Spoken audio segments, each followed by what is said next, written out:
Leo nataka kuzungumzia vitu vitatu ambavyo ninaamini ni uongo mkubwa ambao umetungwa ili kuionyesha Afrika katika mtazamo fulani usio mzuri. Uongo huu upo ndani ya system za Waafrika, upo ndani ya mindset za Waafrika to the extent kwamba tunaamini, na sio tu kuamini, tunafanya maamuzi kulingana na uongo huu ambao umefanya. Mimi sidhani kama ubaya upo kwa watu ambao sio Waafrika. Yaani wao wana agenda zao, wao wana mipango yao, wao wana vitu vyao wanavyovitafuta.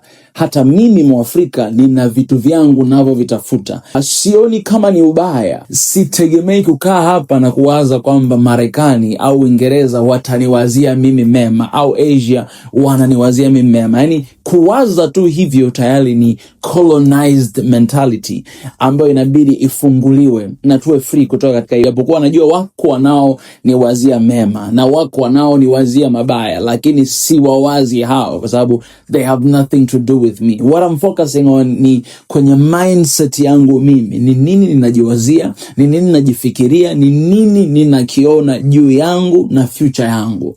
Ni nini ninakiona mimi kama Mwafrika juu ya Afrika, juu ya nchi yangu na juu ya future yangu. Kwa hiyo it doesn't bother me, hainisumbui wengine wakiwa wanatafakari na kuwaza vingine juu ya Afrika. Waache wawaze, ni sehemu yao, lakini sisi Waafrika tunawaza nini juu ya Afrika? Tunawaza nini juu ya nchi yetu?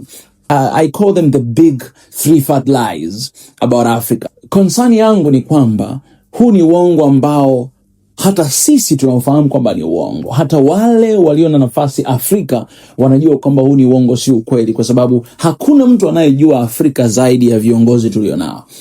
Viongozi tulionao wanajua, yani in detail, kama Afrika ni maskini au sio maskini. Wanafahamu kwa sababu wako wana call shots, wanajua vitu ambavyo sisi wengine hatufahamu. Kwa hiyo wao wanaofahamu mpana zaidi kuhusu utajiri na rasilimali ya Afrika zaidi ya sisi tunavyofahamu. Lakini ninachelea kusema kwamba nashangazwa kuona na huu uongo bado unakuwa entertained. Afrika ni bara ambalo Afrika inaweza ikasustain itself bila kutegemea mtu mwingine yoyote duniani.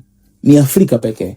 Kwa nini? Kwa sababu kila kitu kipo Afrika. Yani leo kama Waafrika tungekuwa ni watu ambao tunajitambua na kujielewa, tungekuwa tuna uwezo wa kutengeneza ile wall ya Donald Trump kuzungusha kwenye continent nzima, kusema kwamba sisi hatutaki kuhusiana na mtu mwingine wote, tutaishi wenyewe humu ndani na to survive kwa more than 100 even 1000 years. Kwa nini? Kwa sababu kila kitu kinachohitajika kipo ndani ya Afrika.